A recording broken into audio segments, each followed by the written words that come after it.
Assalamualaikum dan salam sejahtera. Saya Najib Arif dan kami masih lagi di Khazanah Megatrends Forum 2024 dan di sini pelbagai topik dibincangkan, bukan sahaja megatrend yang kita gariskan, tapi juga kita melihat kepada aspek-aspek lain yang juga menjadi penentu penting dalam kemajuan pembangunan sesebuah negara bergerak ke hadapan. Saya nak membawa topik diskusi pada kali ini berbeza sedikit kerana topik ini juga dibawakan di KMF ini berkaitan dengan arkeologi. Ini sangat menarik. Kalau di Malaysia ini mungkin bukan sesuatu yang lazim kita bualkan untuk arkeologi. Negara lain mungkin ada kelebihan dari aspek itu, tapi kita juga ada penemuan kita yang perlu kita pelihara dan juga perkenalkan ke peringkat dunia. Bukan itu sahaja, malah ia juga membawa kepada kita mengenal asal-usul Malaysia ini, negara kita sejak dahulu lagi, dan bagaimana untuk bergerak ke hadapan dalam konteks arkeologi ini. Saya berbesar hati kerana saya bersama dengan orang yang cukup hebat di peringkat Malaysia ini untuk arkeologi dan kebangsaan antarabangsa juga, ahli arkeologi terkemuka negara, Profesor Emeritus Datuk Dr. Siti Zuraina Abdul Majid. Prof, terima kasih kerana bersama dengan kami pada waktu ini. Pertama sekali, kalau bercakap tentang arkeologi ini mungkin bukan sesuatu yang lazim untuk kebanyakan rakyat Malaysia. Ya, kita ada beberapa penemuan yang sangat menakjubkan di Malaysia. Tapi bagaimana untuk kita melihat sektor, kalau boleh saya sebutkan, arkeologi di Malaysia ini, di mana tahap kita sebenarnya kalau pada sudut pandang Prof sendiri? Ya, kita sangat bertuah oleh kerana kita memegang sesuatu warisan yang bertaraf warisan dunia. Lembah Lenggong contohnya, dan juga Gua Niah. Ya, kita ada dua tapak arkeologi bertaraf warisan dunia. Jadi dengan itu kita juga ada tanggungjawab untuk memelihara dan memperkembangkan tapak-tapak ini untuk warisan untuk dunia, untuk masyarakat sedunia. Ya, ini juga boleh membawa economic revenue, ya, revenue kepada negara kita, dan juga meningkatkan pendapatan orang tempatan, sambil juga menjadi sesuatu yang memberi kita kebanggaan, sesuatu kebanggaan yang negara kita mempunyai tapak yang penting di dunia. Contohnya di Lembah Lenggong, ya, dan juga di Gua Niah.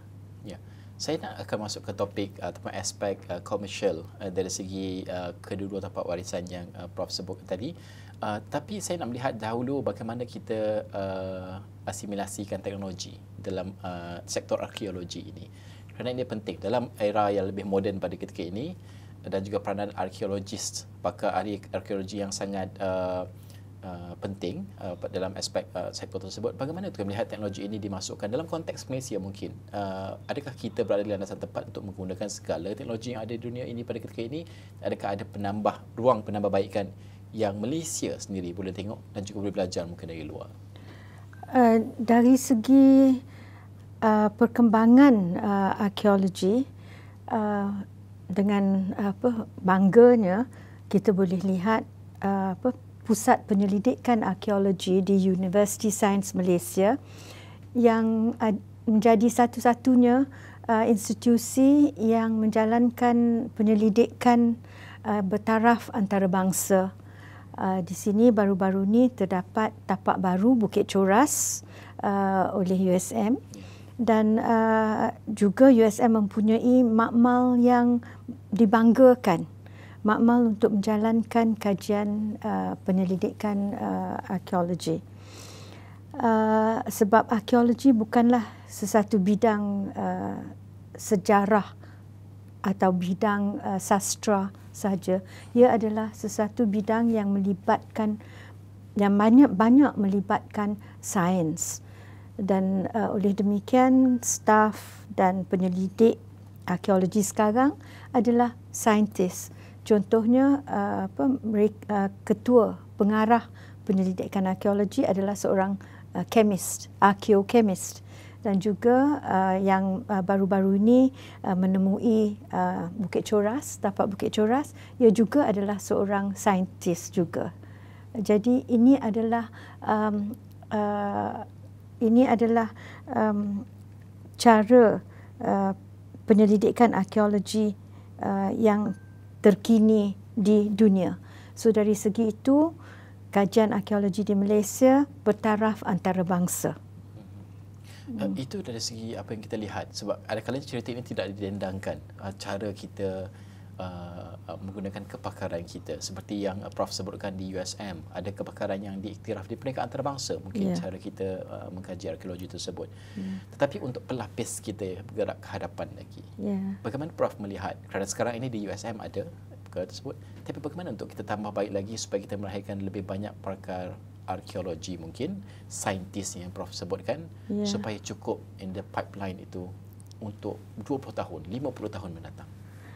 Saya tak tahulah untuk 20 tahun atau 50 tahun, tapi masa yang 10 tahun, saya rasa kita dah ada peringkat muda yang sekarang menjalankan masters dan PhD mereka di USM. And they are very promising, nampaknya. Interest itu atau peminat itu memang ada dari kalangan anak-anak muda sekarang pada pandangan Prof? Saya rasa ada oleh sebab USM juga menawarkan kursus arkeologi untuk undergraduate. Itu dari sudut pendidikan sangat penting sekali. Saya nak bawa aspek ini, saya nak bawa cerita peribadi terlebih dahulu. Saya dan rakan-rakan apabila kita merancang untuk pergi bercuti di Mesir, tujuan kami adalah untuk pergi ke satu museum, the Grand Museum di sana, untuk melihat apa yang arkeologi sejarahnya dan sebagainya. Itu cerita kami untuk pergi ke luar negara. Sedangkan di Malaysia ini ada ceritanya yang kami pun belum sampai ke tempat itu mungkin. Bagaimana aspek pengkomersialan ini mungkin sudah ada, tapi harus diketengahkan lagi, diperkasakan lagi supaya lebih ramai orang datang, bukan saja orang luar. Ni orang tempatan juga mengenali sejarah tersebut. Okey. Bahannya ada. Sedia ada. Kita ada 2 tapak warisan dunia UNESCO. Walau bagaimanapun pandangan pribadi saya, kita belum lagi menaikkan tapak-tapak ini atau menggunakan tapak-tapak ini, potensi tapak-tapak ini. Dan saya rasa selagi kita belum naikkan tapak-tapak ini, susah kita nak sebarkan ceritanya. Contohnya Lembah Lenggong dah 12 tahun sejak diiktirafkan sebagai tapak warisan dunia UNESCO, tapi hanya baru setahun 2 dibangunkan, tapi itu pun belum lagi cukup. Potensinya besar, tapi kita belum lagi sedar yang kita ni ada a golden egg. Itu perkataan yang sangat besar, golden egg itu, untuk kita tarik dan sebagainya. Prof menyentuh tentang bagaimana untuk kita ketengahkan lagi, kalau bahasa mudahnya promosikan lagi. Ini penemuan kita sangat penting dan signifikan. Dalam segmen ini mungkin kita boleh cerita dan juga promosikan itu secara langsung. Kalau Prof mungkin boleh ceritakan juga dan kongsikan penemuan sebagai contoh apa di kawasan-kawasan Prof sebutkan tadi, mungkin juga di Bukit Coras sendiri, supaya orang yang kali pertama menonton mungkin faham apa yang sudah kita temui dan apa dia signifikannya kepada susul galur sejarah kita ini. Lembah Lenggong contohnya adalah laluan utama manusia yang keluar dari Afrika pergi ke Australia, dan itu berlaku beratus ribu tahun dulu, dan ia menjadi macam ibu kota Malaysia yang pertama. Begitu pentingnya. Ramai masyarakat di situ, lama masyarakat duduk di situ, sejak beratus ribu tahun dulu, sampailah ke bukti yang terawal mungkin 1000 tahun dulu, 2000 tahun dulu. Jadi dalam jangka masa yang sangat panjang ni, kita lihat bahawa Lenggong atau Lembah Lenggong tu menjadi tumpuan utama masyarakat, seperti ia menjadi Kuala Lumpur waktu itu, ibu kota Malaysia. Dan kami telah menemui banyak bahan-bahan arkeologi yang menunjukkan bahawa ia memain peranan penting di dunia. Contohnya Kota Tampan. Kota Tampan adalah satu-satunya tapak di Asia Tenggara yang telah mendedahkan fakta yang tidak diketahui dahulu tentang pembuatan alat batu, iaitu menjadi satu perkara yang utama. Kita kata batu aja apa tu ya, tetapi batu itu adalah seperti kita punya chips hari ini. Dari batu tu batu tu adalah the heart of their culture. Ya, dan dari batu diorang boleh buat alat-alat kayu, alat-alat tulang, semua daripada batu tu. Dan batu tu menunjukkan bahawa mereka mempunyai pengetahuan tentang batu-batuan di keliling mereka yang sangat sophisticated. Seperti diorang tahu tentang geology 101. Basic knowledge diorang dah ada dah. Jangan ingat orang lama, orang dulu-dulu tu tak pandai. No, diorang pandai. Dan kajian kami menunjukkan bahawa diorang tahu. Sungguh pun 74,000 tahun dulu, 100,000 tahun dulu, mereka mempunyai pengetahuan tentang alam sekitar mereka. Perak Man adalah satu lagi penemuan yang penting untuk dunia sebab ia dilahirkan dengan kecacatan brachymesophalangeal type A2, dan ini adalah sesuatu deformity yang masih ada dalam medical science hari ini. Perak Man adalah bukti yang tertua tentang kecacatan kelahiran ini. Jadi ia memain peranan bukan saja untuk sejarah tetapi juga untuk sains medical, untuk perubatan. Dan di Lenggong juga kita lihat bahawa adanya gangsa. Ya, sebelum ini gangsa tidak pernah didapati dalam ekskavasi arkeologi, dan ini telah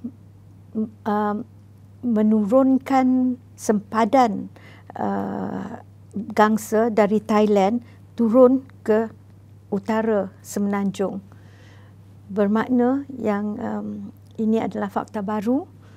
Dulu mereka ingat kita tak ada gangsa, tetapi dengan bukti dari Gua Harimau di Lembah Lenggong, didapati bahawa kita lebih sophisticated daripada yang dianggapkan dulu.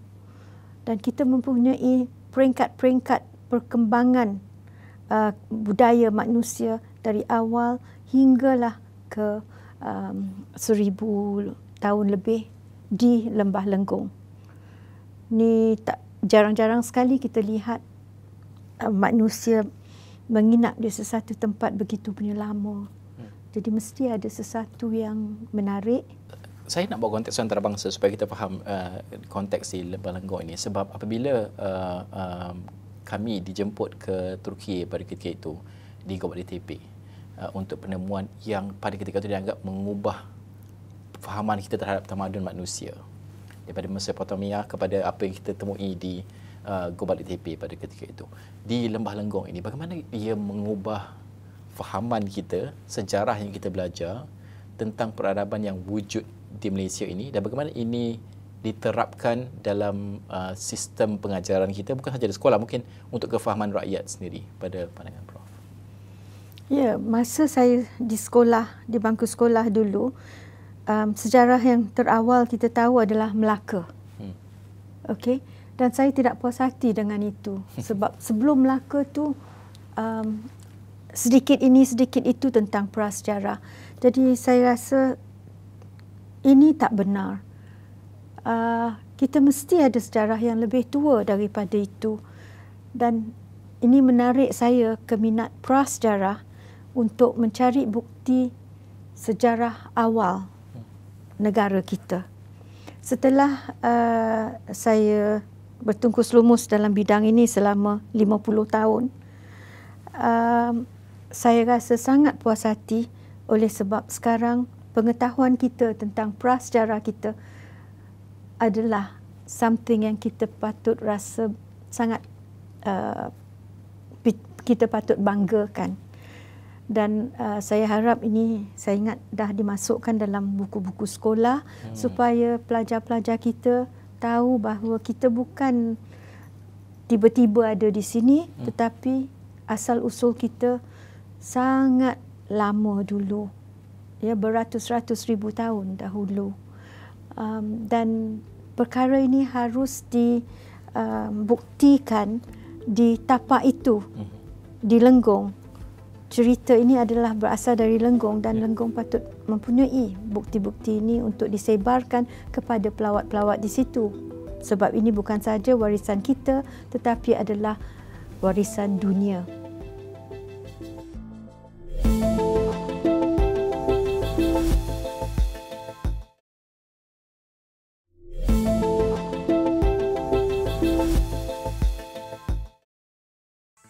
Apabila Prof tadi menyentuh tentang lekukan gangsa itu sudah turun dari Thailand ke utara Malaysia, ini berdasarkan penemuan signifikan di Lenggong sebagai contoh. Bagaimana untuk kita melihat cabarannya untuk ahli arkeologi mencari kawasan-kawasan ini, mengenal pasti kawasan ini, mungkin dari bacaan ataupun dari kajian terdahulu, dan pergi ke kawasan tersebut. Kalau boleh dikongsikan perjalanan itu, sebab ini bukan perkara yang mudah untuk kita faham. Sebab pada akhirnya seperti penemuan di Lenggong ini, dia mengubah lekukan tersebut gangsa. Baru kita tahu, oh, di Malaysia, utara Malaysia sudah ada. Kalau Prof boleh bawa kami untuk fahami perjalanan itu untuk ahli arkeologi, tahu di kawasan mana kita perlu tuju, macam mana untuk kita kaji satu kawasan. Ini soalan untuk orang biasa yang seperti saya yang bukan ahli arkeologi, untuk mengetahui proses. Ada orang tanya saya pakai bomo tak? Ya, apa yang menarik saya ke Lenggong adalah selepas saya mengkaji Gua Nia, saya lihat bahawa macam mana diorang pergi ke situ. Mestilah melalui semenanjung Malaysia ataupun tempat-tempat lain di Sundaland, Tanah Sunda. Ya? Ramai arkeologis kata ada 3 laluan lain. Tetapi saya pegang kepada semenanjung Malaysia. Saya rasa melalui semenanjung Malaysia lah mereka ke Niah dan juga ke Jawa dan seterusnya ke Australia. Walau bagaimanapun, bukti terawal di semenanjung Malaysia pada waktu itu, pada tahun 70-an, adalah satu tapak yang menjadi satu tapak kontroversial, oleh sebab ada arkeologis yang kata ini bukan alat batu, ini batu biasa.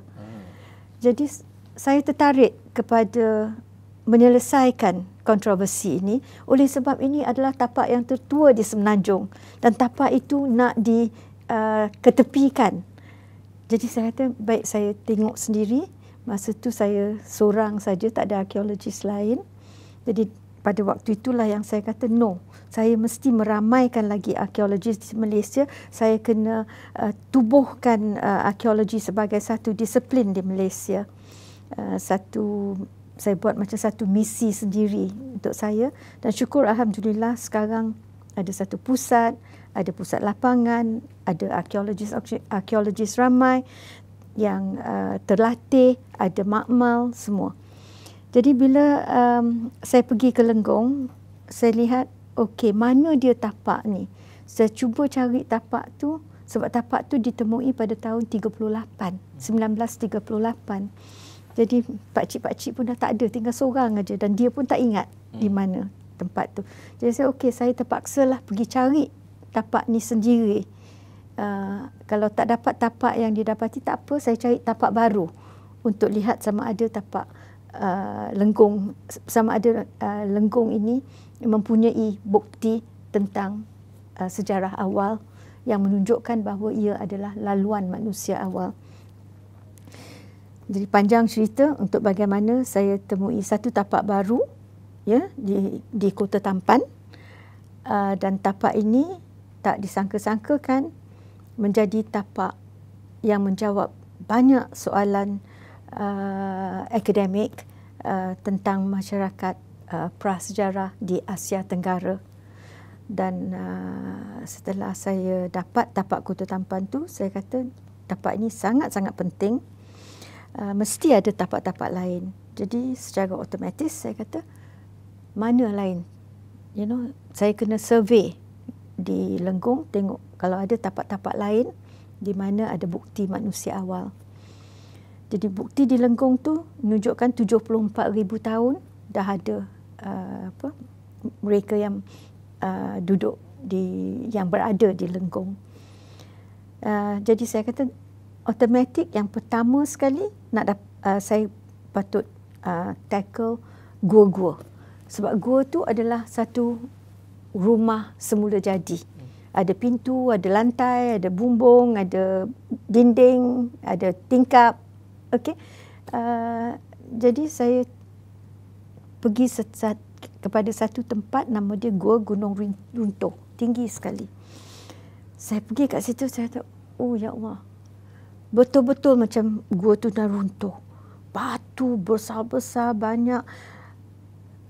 Saya kata, nak buat ke tidak? Nak kaji di sini ke tidak? Kalau nak kaji, tak nampak lantai pun. Saya kena angkat batu-batu yang sangat besar, 20 orang angkat satu-satu batu tu. Tak tahu macam mana saya terasa macam buatlah. Mungkin ada sesuatu. So dengan susah payahnya kami angkat semua boulder, semua buat tu je. Penemuan yang pertama, trench yang pertama tu terdapat Perak Man. Jadi berbaloilah juga, sungguh pun susah. Lepas itu kami kata pergi gua lain. Pergi ke Gua Harimau, pergi ke Gua Teluk Kelawar dan banyak gua lain dan tempat-tempat lain. Dan dengan itu kami dapat satu gambaran keseluruhan tentang Lembah Lenggong yang sangat unik, yang interpretasi kami lah meletakkan kawasan ini sebagai satu kawasan yang terkemuka. The rest is history. Kita angkat kepada UNESCO dan kita dapat pengiktirafan itu, satu pengiktirafan yang banyak negara lain mengidam-idamkan, kita dapat, tapi dah dapat senyap. Dah dapat senyap. Macam mana untuk kita ketengahkan lagi dan supaya orang ramai boleh lihat juga. Sebab prosesnya panjang seperti yang Prof sebutkan tadi dan bukan mudah. Penemuan ini kalau untuk ahli arkeologi ada satu kepuasan untuk mereka sebab ini adalah prasejarah, bukan saja sejarah, prasejarah untuk kita fahami. Saya faham diskusi ini memang tak cukup masa bersama dengan Prof. Tapi soalan penutup saya nak melihat pada perkara ini. Apabila berlaku satu penemuan untuk rakyat biasa yang hidup pada zaman kini yang bukan ahli arkeologi, mereka melihat bahawa sejarah kita berubah, apa fahaman kita adalah lain. Contoh, apabila kita menemui patung Buddha kan baru-baru ini, ramai mempersoalkan bahawa jadinya siapa yang sampai dulu di Malaysia ni dahulu. Tetapi pada sudut pandang Prof, bagaimana rakyat biasa ini harus melihat penemuan-penemuan ini, bukan hanya argument ataupun diskusi kita soal siapa sampai dulu dan sebagainya, tapi apa yang perlu kita faham tentang penemuan ini dalam konteks sejarah sebenarnya pada pandangan Prof? I think yang pertama kita kena pergi di mana bukti itu bawa kita. Kalau bukti itu menunjukkan sesuatu, itulah dia. We go where the evidence leads us to. Bukan apa yang kita hendak, tetapi apa yang didedahkan oleh bukti kita. Itu adalah satu cara rasional, dan saya rasa macam prasejarah di Lembah Lenggong pun kita ikut di mana bukti itu, bukan di mana saya nak, tapi saya ikut bukti itu, bukan ke arah kehendak saya, tetapi ke arah fakta. Prof, akhir sekali mungkin harapan Prof untuk sektor arkeologi di Malaysia ini, khususnya selepas apa yang Prof lalui bersama dengan pasukan di Lembah Lenggong, harapan Prof? Okey, saya rasa dulu saya seorang, sekarang dah ramai.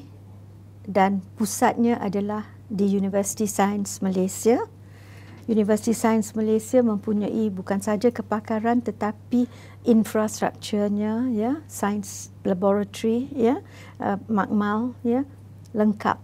Dan saya rasa dari segi penyelidikan memang sudah sangat maju bila dibandingkan dengan zaman saya di mana saya seorang saja menjalankan kajian.